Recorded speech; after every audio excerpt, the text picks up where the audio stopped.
नमस्कार साथियों, मेरा नाम है सत्यवस्तु अवस्थी और आप देख रहे हैं सरल उपाय सहज समाधान। साथियों, आज का विषय बहुत ही उत्तम विषय है जो आपके समक्ष लेकर हम उपस्थित हुए हैं। आज के इस वीडियो के पुण्य की गाथाएं देश में ही नहीं अपितु विदेशों में भी प्रचलित हैं। इस पुण्य का लाभ लेने के लिए विदेशों से लोग हमारे देश में आते हैं और पुण्य का लाभ लेते हैं। साथियों, आज का विषय है कुंभ महास्नान के विषय में, कुंभ महापर्व के विषय में। सबसे पहले इस वीडियो में हम जानेंगे कि इसका नाम कुंभ ही क्यों पड़ा। फिर उसके बाद जानेंगे कि इस कुंभ पर्व का स्नान जो है वो प्रमुख 4 स्थानों पर है, जो 4 स्थान है उन्हीं पर इसका स्नान क्यों होता है। और भी कई सुप्रसिद्ध स्थान है जहाँ पर इस पर्व का आयोजन किया जा सकता है, लेकिन 4 ही स्थानों पर इस पर्व का आयोजन क्यों किया जाता है, क्या है महत्व, इस विषय पर हम चर्चा करेंगे। फिर हम जानेंगे कि यह मेला कब कब लगता है, इसका आयोजन कब कब किया जाता है और शास्त्र में इसके बारे में क्या बताया गया है, इसकी तिथि निर्धारण कैसे की जाती है। ये सब कुछ आज के इस वीडियो में जानेंगे। साथ ही साथ आप जानते हैं कि हम जो भी बात करते हैं शास्त्र के प्रमाण के विषय में बात करते हैं, शास्त्र से प्रमाणित बातें करते हैं, वैसा ही आज फिर से करेंगे और जानेंगे इसके बारे में शास्त्र में क्या बताया गया है। चलिए दोस्तों, वीडियो को शुरू करते हैं और जानते हैं कि इस मेले का नाम कुंभ मेला ही क्यों रखा गया और इसके आयोजन के लिए वही 4 स्थान क्यों निर्धारित है। जैसा कि हम सभी जानते हैं, इसका ऐतिहासिक उद्गम जो है वो समुद्र मंथन से है। समुद्र मंथन में 14 रत्न निकले थे, जिनमें से 13 रत्न जो थे वो देवताओं और राक्षसों में बराबर मात्रा में विभाजित हो चुके। तो 14वां रत्न था वो अमृत पात्र कलश था।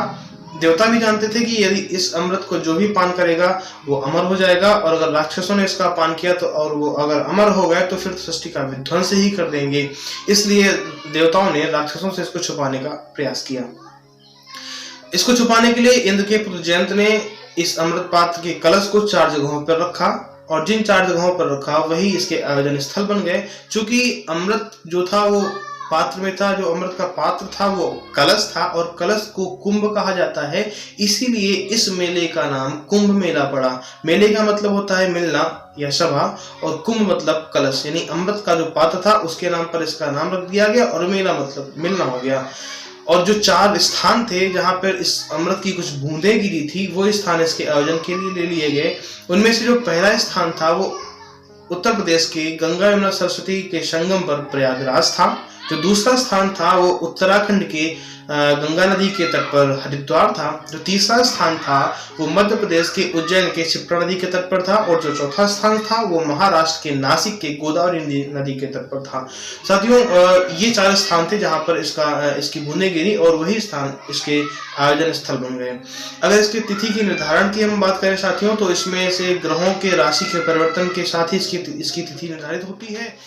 चूंकि कुछ ग्रहों ने इस कलश को छुपाने में खास मदद की थी, राक्षसों से बचाने में खास मदद की थी, इसीलिए तिथियों का निर्धारण जो होता है वो ग्रहों के राशि के परिवर्तन से होता है। इसमें जो चंद्रमा थे उन्होंने इस अमृत को बहने से बचाया था, जो सूर्यदेव थे उन्होंने इस कलश को फूटने से बचाया था, जो गुरुदेव थे उन्होंने इस कलश को छुपाया था, और जो शनि थे उन्होंने इस कलश को इंद्र के प्रकोप से बचाया था। इसलिए तिथियों के जो निर्धारण होता है वो राशि के परिवर्तन से ही होता है, ग्रहों के राशि के परिवर्तन से ही होता है। दोस्तों, आइए हम जानते हैं शास्त्र में इसके बारे में क्या बताया गया है। हरिद्वार में कुंभ कब लगेगा। मेरे पास और भी जगहों के प्रमाण भी हैं, लेकिन ज्यादा समय न लेते और प्रमाणों का हम भावार्थ से आपको बताएंगे। लेकिन हरिद्वार में, शास्त्र में हरिद्वार के विषय में क्या कहा गया है इसको हम पहले समझ लेते हैं। दोस्तों, इसे बताया गया पद्मिनी नायके में से कुंभ राशि गते गुरो गंगा द्वारे भवेद योगः कुंभ नामा तदुत्तम। जब गुरुदेव कुंभ राशि में होते हैं और सूर्य मेष राशि में प्रवेश करते हैं, जिस दिन प्रवेश करेंगे उसका पुण्य काल जब होगा उसी दिन मुख्य शाही स्नान हरिद्वार में मनाया जाएगा। यानी कि जब गुरुदेव कुंभ राशि में होंगे और सूर्य मेष राशि में प्रवेश करेंगे उसी दिन कुंभ का जो आयोजन होगा उसी के हिसाब से हरिद्वार में कुंभ का आयोजन होगा। ठीक इसी प्रकार से जब सूर्य देवता मकर राशि में होते हैं और गुरु देवता वृष राशि में होते हैं, उस बार इस कुंभ का आयोजन प्रयाग में होता है। जब सूर्य सिंह राशि में और गुरु भी सिंह राशि में होते हैं तब इस कुंभ का आयोजन नासिक में होता है, और जब सूर्य मेष राशि में तथा गुरु सिंह राशि में होते हैं उस बार इस कुंभ का आयोजन उज्जैन में किया जाता है।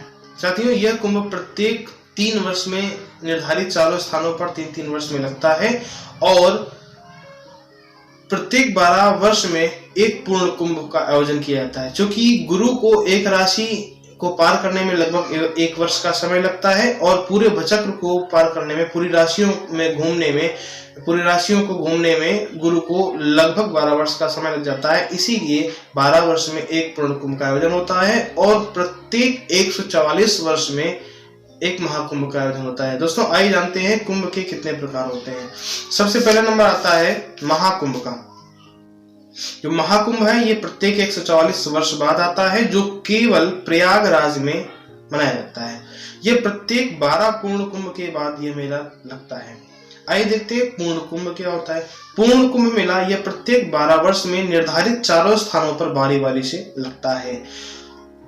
तीसरा नंबर है अर्ध कुंभ मेला। अर्ध कुंभ मेला इसका मतलब होता है आधा कुंभ मेला, जो भारत के 2 स्थानों पर लगता है, प्रयाग और हरिद्वार। यह प्रत्येक 6 वर्षों में लगता है। तीसरा नंबर है माघ कुंभ मेला। साथियों यह मेला माघ मास में लगता है, जो सिर्फ और सिर्फ प्रयागराज में मनाया जाता है। इसे मिनी कुंभ मेला भी कहा जाता है। और 5वां नंबर है सिंहस्थ कुंभ मेला। साथियों जैसा कि हमने आपको पीछे बताया था कि जब गुरुदेव सिंह राशि में होंगे तब नासिक और उज्जैन में कुंभ का आयोजन होगा, तो नासिक और उज्जैन के कुंभ को सिंहस्थ कुंभ के नाम से भी जाना जाता है। दोस्तों ये रही जानकारी कुंभ के आयोजन के विषय में। आपको वीडियो कैसा लगा? उम्मीद करते हैं आपको ये वीडियो जरूर पसंद आया होगा। कमेंट करके जरूर बताइएगा आज का ये वीडियो आपको कैसा लगा। अगले वीडियो में हम बात करेंगे हरिद्वार के कुंभ के विषय में। तब तक के लिए